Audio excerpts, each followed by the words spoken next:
Walang duda, si Cooper Flagg ang magiging X-factor para sa Dallas Mavericks na yung darating na season. Dahil hindi makakapaglaro si Kyrie Irving sa simula, bagsak agad sa balikat ng rookie ang napakabigat na responsibilidad. Sa totoo lang, akala ko nung una ay may hirapan ng Dallas sa simula. Masyadong mabigat ito para sa isang rookie, lalo na at sinalang agad siya sa ganito kalaking entablado. Pero matapos kong mapanood ang mga laro ni Cooper ngayong preseason, nabago ang duda ko at naging positibo ako sa kaya nilang marating kung mapapatuloy ang ganitong laro niya. Dahil mukhang handang-handa na si Cooper Flagg para sa ganitong hamon. Pero para mapatunayan talaga ito ni Cop, may tatlong importantang aspeto siyang dapat tutukan agad para tuluyang mabago ang kapalaran ng buong Mavericks ngayong season. At ang una rito, ang masasabi kong pinaka-importante sa lahat na yon, ang kakayahan niyang gampanan ang papel ng isang point guard. Habang wala pa si Kyrie, kailangan ng Dallas na magdadala ng bola, gagawa ng opensa at magpapasikat sa iba. Ang mabigat na playmaking na yan ay hahatiin kina Klay Thompson, D'Angelo Russell,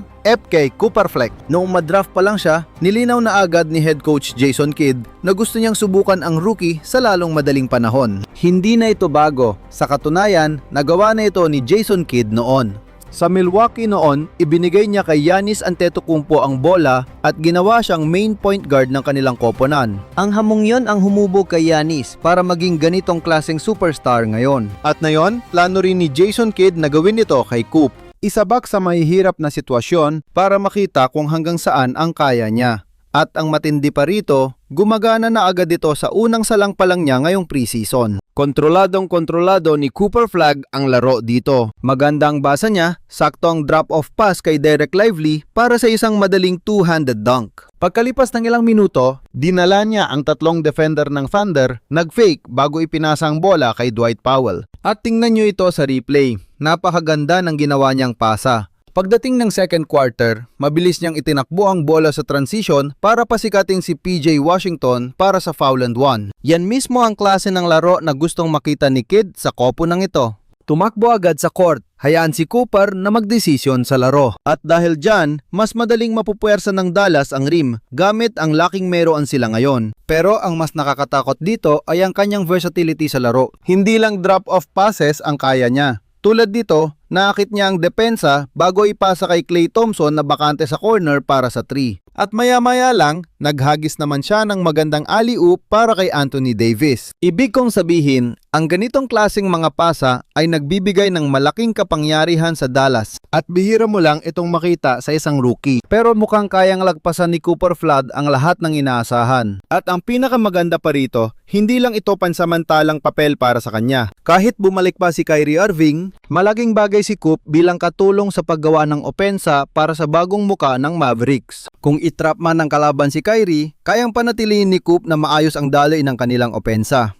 At kapag wala si Kyrie sa loob, kaya niyang pamunuan ang buong laro ng mag-isa. Ang ganitong klaseng abilidad ang kayang magpabago sa pananaw ng kahit sinong kalaban nila. At para sa Dallas, ito ang maaring mag-angat sa kanila mula sa pagiging magaling patungo sa pagiging mapanganib. Na yon, ang pangalawang aspeto kung saan tingin ko makakagawa agad ng ingay si Cooper Flagg ay sa depensa. At sa totoo lang, ito ang bahagi ng laro niya na pinaka hindi ko inaalala. Ito na talaga ang kanyang pambatang sandata noon pa. Mula pa sa kolehiyo, depensa na ang talagang tiwala ang lahat na madadala niya sa NBA. At sa unang ilang laro pa lang sa preseason, nakita ko na agad ang patunay. Mga tipong laro na mapapasabi ka talaga ng, grabing husay, kuha niya ang laro. Sa pinakaunang play pa lang ng preseason ng Mavericks, nagpakita agad siya ng puwersa. Mabilis na sumaklolo si Cop mula sa weak side para palupigin ang tira ni Isaiah Joe na naging mabilis na transition play kung saan pinasahan ni D'Lo si Anthony Davis para sa salaksak. Ganyan-ganyan ang papel na tingin kong kabibilugan niya ng husto sa depensa. Hindi naman siya ang typical na rim protector at hindi rin naman yon ang hihilingin ng Dallas. Ang lakas ni Coop ay ang pagsaklolo mula sa weak side dahil kaya niyang basahin ang galaw, sumabay sa tamang timing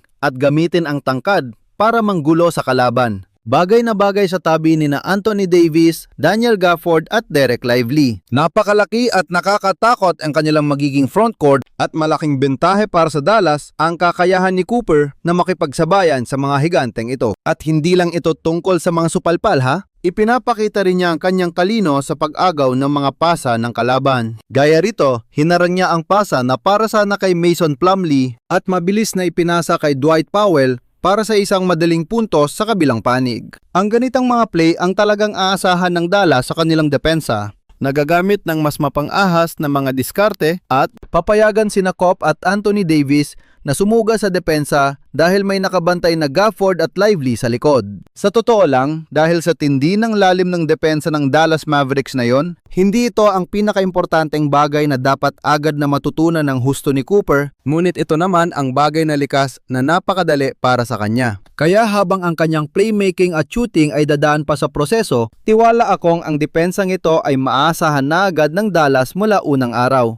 At dahil doon, mas mapapadali ang pagbuo ng iba pang aspeto ng koponan. Ngunit tulad ng sinabi ko kanina, ang ikatlong mahalagang sangkap para kay Cooper Flagg at sa Dallas na yung season ay simple lang. Kailangan niya matutong pumuntos na madalas sa laro. Ito ang magdadala sa buong koponan sa mas mataas na antas. Hindi lang ito basta pagtala ng puntos dahil wala namang masyadong ibang gumagawa ng play sa opensa ng Mavericks ngayon. Kaya sa tingin ko, kailangan niya maging tunay na banta sa opensa. Higit pa rito, kung hindi niya kayang pigilan ang depensa ng kalaban, maapektuhan din ng husto ang husay niya sa pagpasa na tinalakay ko kanina. Noong unang laro laban sa Oklahoma City, dinumog siya ng mga defender nang sumugod siya sa loob. At doon nagkaroon ng mga magagandang pagkakataon sa pagpasa na sinuri ko na sa inyo. Ngunit gagana lang yon kung kaya niyang parusahan ang kalaban sa pamamagitan ng direktang pagpuntos. At sa ngayon, nakikita kung kaya naman niya itong gawin ng maayos. Mahusay na agad ang ipinakitang opensa ni Cooper Flagg ngayong preseason. Dito sa transition play, ginamit niya ang kanyang dribbling para makalusot papasok sa lane.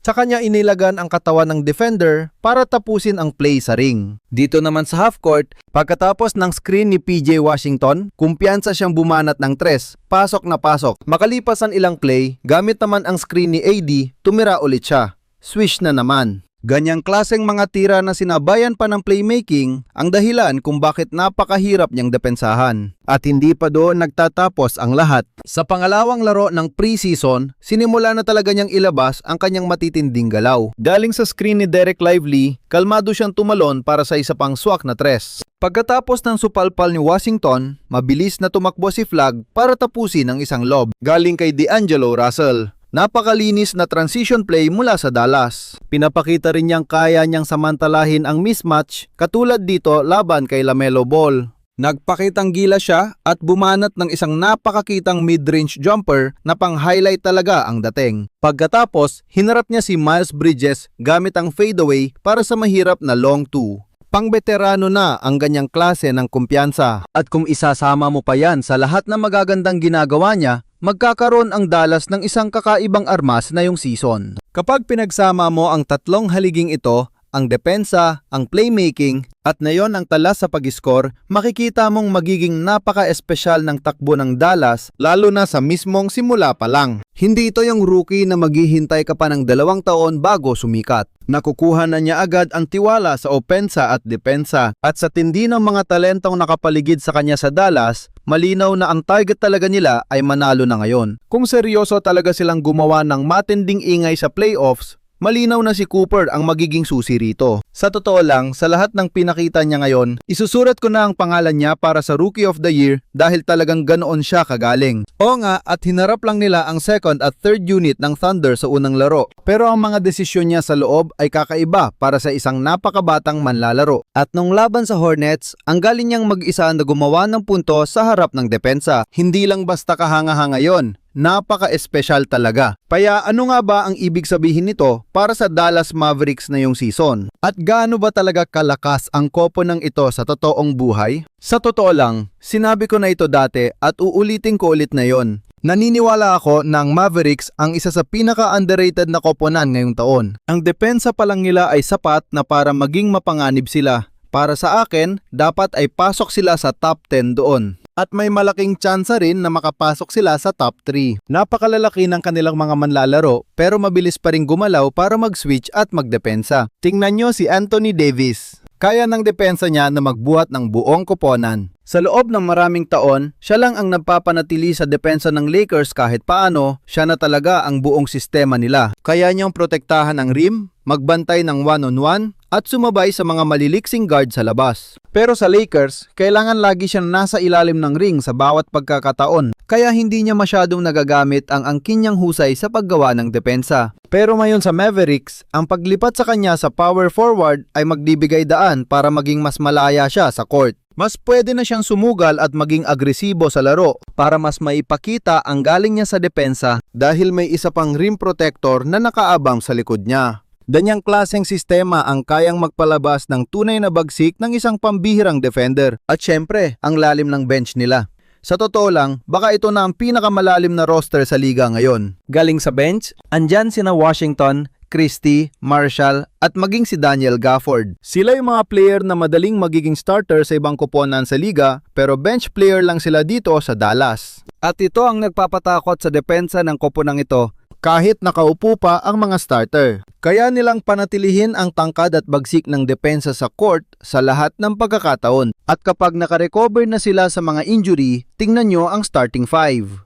Kyrie Irving sa 1, Klay Thompson sa 2, Cooper Flag sa 3, Anthony Davis sa 4, at Derek Lively sa 5. Napakalakas na lineup niyan para sa akin. Kaya hindi malabong matularan nila ang naging takbo ng Clippers noong nakaraang season pero may tsansang mas malayo ang marating sa playoffs. Matatandaan nyo noong nakaraang taon, kalagitnaan na ng season nang bumalik si Kawhi Leonard at biglang nag-iba ang laro ng Los Angeles Clippers para tapusin ang regular season. Ngayon, dahil si Kyrie Irving ay nasa parehong sitwasyon tulad ng hinarap ni Kawhi Leonard noon, tingin ko ay kayang sundan ng Mavericks ang katulad na blueprint. Kung mapapatunayan nila na isa sila sa pinakamalupit na defensive team sa liga bago bumalik si Kyrie. At sa oras na makabalik na nga si Irving at maibigay ang 80 hanggang 85% ng laro niya noong nakaraang season. Tayak na magiging malaking problema ang koponang ito sa buong liga. At huwag nating kalimutan kung gaano kalupit si Kyrie Irving nitong mga nakaraang season. Sa lagpas 108